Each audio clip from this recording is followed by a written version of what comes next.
The movie begins with Chris heading to a very important job interview.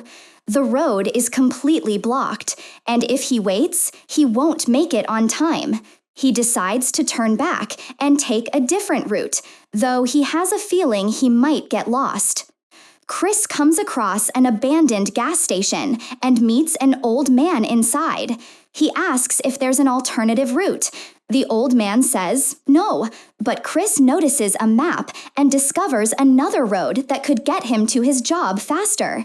It turns out the old man knows there is danger on this route, but he does not warn him. Chris drives along the new road. He encounters a fork in the road, takes the left turn, and suddenly he sees a dead donkey lying in the middle of the road. He stares at it while driving and then crashes into another car. Inside that car are 5 young people: Jesse, Carly, Scott, Evan, and Francine.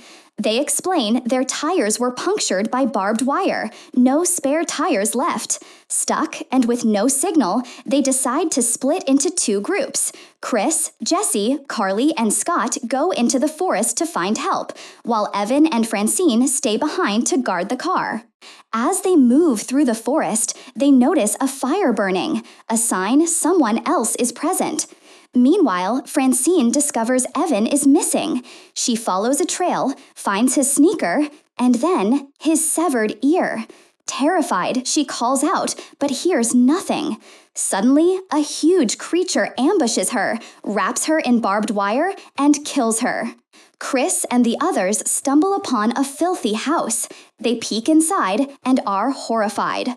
The cabin contains jars of human teeth, piles of bloody organs, knives, dirty glasses, car keys, barbed wire, and bloody clothes.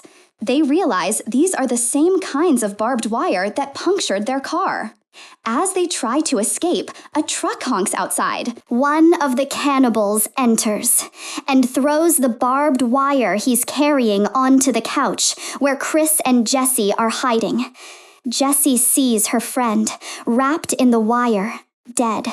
She and Chris struggle to stay completely silent, making no sound. Carla and her boyfriend hide in the room. Through the peephole, they see one of the cannibals cutting their friend with a knife. After a while, the cannibals inside the house fall asleep. Chris and Jesse quietly come out from under the couch, one by one, careful not to wake the person sleeping on it. Carla and her boyfriend also leave the room and see a table in front of them with their friend cut into pieces. Horrifying. They decide to go to the door to open it, but someone has to hold the door spring to avoid making noise. Chris holds the door spring with his hand, while Jesse and the rest of their friends sneak out. Suddenly, one of the monsters who was sleeping wakes up. They discover he is not an ordinary human, but a monster that eats human flesh. Chris removes his hand from the door spring, and he runs with his friends, climbing a slope next to the house. From there, they see the monsters get into their car and drive off to search for them. Carla is terrified, but her boyfriend Scott reassures her, saying they will survive and get married. They continue moving and discover a wide area full of cars, apparently abandoned for a long time. They see the monster's car approaching, so they hide among the vehicles. The monsters get out and start walking toward them. The men decide one of them must run in a direction, make noise to distract the monsters so the rest of the group can escape. The rest of the group begins to run. Chris sacrifices himself, running quickly, calling out to attract the monsters. One of the monsters catches him. A bullet hits his leg, causing him to fall. The monster moves toward him to kill him. Scott runs in the other direction to distract them, leaving Chris behind. Carla and Jesse go to Scott, who has tied his leg with a belt. They take him and head toward the monster's car, getting inside and driving away. On the way, Scott is attacked by one of the monsters, who shoots 3 arrows into his back, killing him. They escape in the car, and Carla breaks down crying because her boyfriend has died. The car they were driving got stuck in the mud. So they got out to continue on foot. Chris stepped on a trap that could have killed him, but thankfully, he survived. After a while, they found a watchtower. They climbed it, hoping to find a radio to call for help. From the window, they couldn't see the main road they had come from. All around them, nothing but green, endless trees. Inside, they found a first aid kit. Jesse used it to bandage Chris's wound. Then they found a radio. They tried calling for help, but no one responded. At that same moment, the three monsters were searching for them. Suddenly, someone answered the radio, loudly. The monsters heard it and started climbing the stairs toward them. So Chris grabbed a large box and placed it against the door, blocking it. Meanwhile, Carla was speaking to the officer on the radio. She said she didn't know where they were. The officer reassured her, saying they were on their way, and asked her to wait a little longer. The monsters couldn't break through the door, so they surrounded the tower.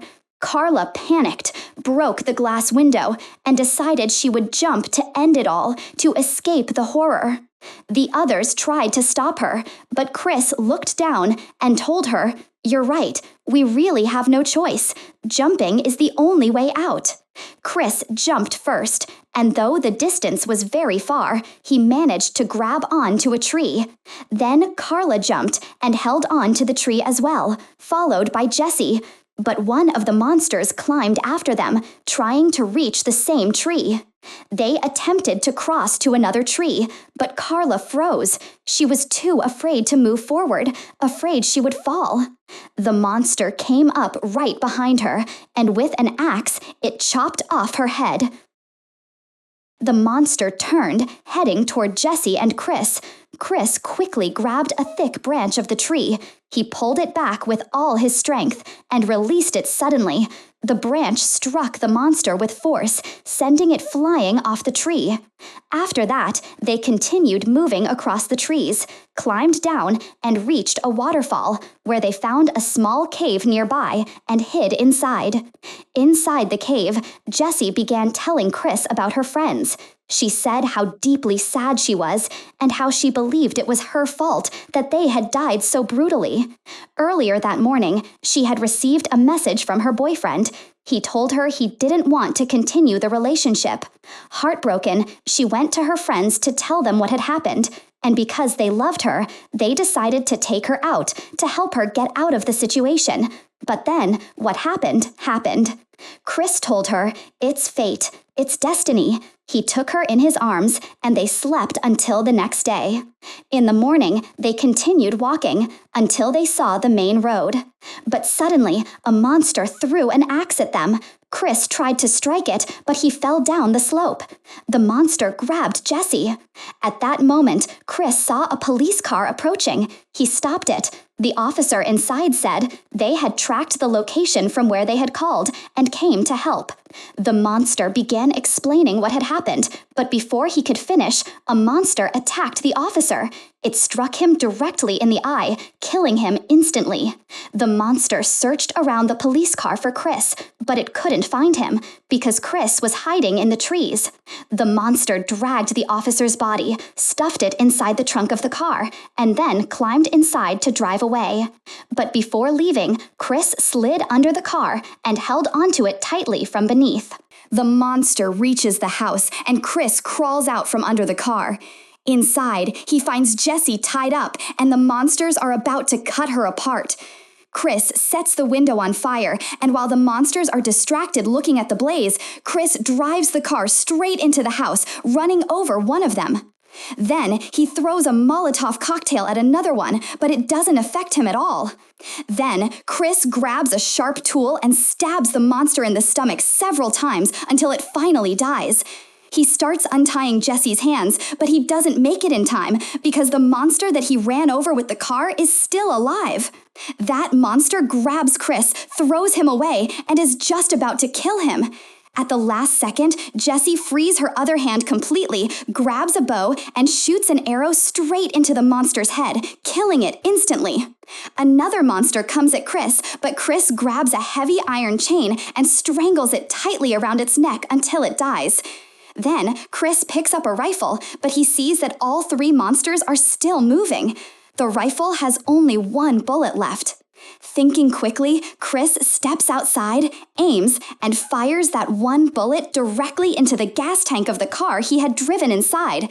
The gas tank explodes, causing the entire car and the house to blow up in a massive fireball with the monsters inside. After that, Chris and Jessie take the monster's car and drive away. They arrive at the gas station, where the old man notices them coming. The old man hides in fear, thinking that the ones inside the car are the monsters. But he is shocked when he sees Chris stepping out of the car, taking the map, and then leaving again with Jessie in the car. At the very end, after the house has burned down completely, we see that one of the monsters is still alive and moving.